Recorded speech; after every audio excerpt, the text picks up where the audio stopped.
Did you know there are 3.38 million people who play video games worldwide?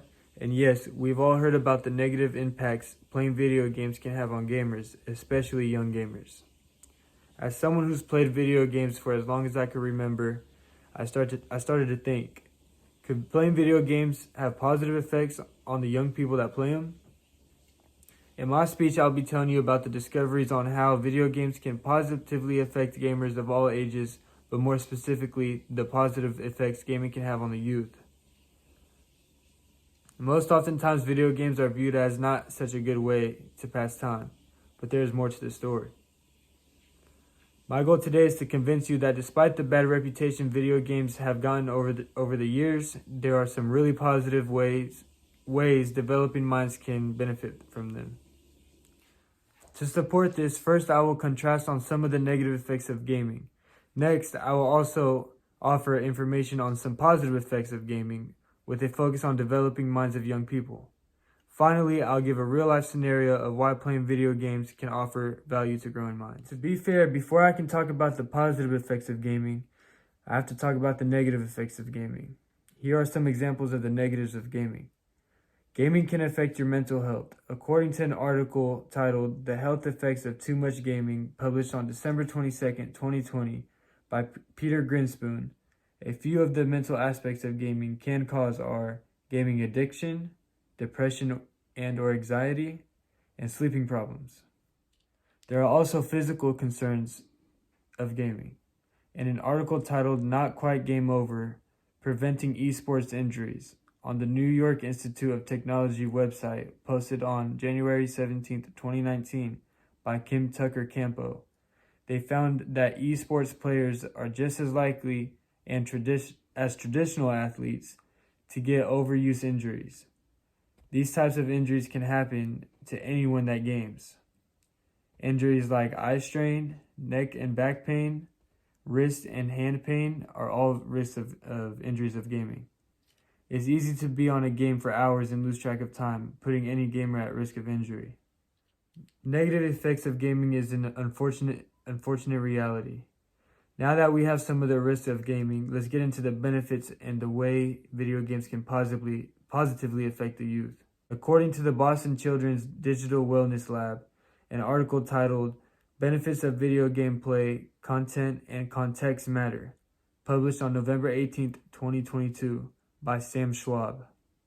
Video games can improve social behaviors, mental abilities, and overall well-being. Schwab explains that people that play pro-social games which encourage cooperation and helping others are more likely to express empathy. Schwab goes on to say that they are more likely to intervene on behalf of someone else's crisis. Kids are finding community in gaming. Relationships are built through playing video games. Old friends and new friends can come together in person or online and work together towards two main common goals: to win together or to beat each other. Overall, this helps to improve social and behavior skills. Improved mental health well-being for young people. Life can be tough. Gaming can help to relieve stress just by having something else to focus on and have fun on, which increases positive emotions. Gaming can also enhance perception and awareness. Gaming can help all types of learning like cognitive development, problem-solving skills, increased perception, and increased awareness. Currently, we live in a time where digital learning has become part of daily life, especially when COVID hit. In 2020 and 2021, because of quarantine and shutdown restrictions, kids weren't able to play with friends at recess or at the park. They lost the opportunity to play with their sports team, attend their clubs, events, or even enjoy normal recreational activities. For a lot of young people, playing video games was one of the few ways they were able to stay connected as friends. It was one of the few ways outside of online Zoom classes that they were able to consistently bond and socialize and just be kids. Sometimes even without shutdowns, this may be a young person's way of thriving socially. It might be the only place where they have friends and accept them as who they are. So isn't it good to know that video games aren't always negatively impacting our youth? In the last few minutes, we have explored some of the negative effects of gaming, learned about the positive effects of gaming, discussed real-life scenarios of why playing video games are an important part of life for the youth. In my speech today, I covered how playing video games can positively affect the youth. Playing video games is a part of life and has mostly gotten a bad reputation, but as we found out, there's more to the story.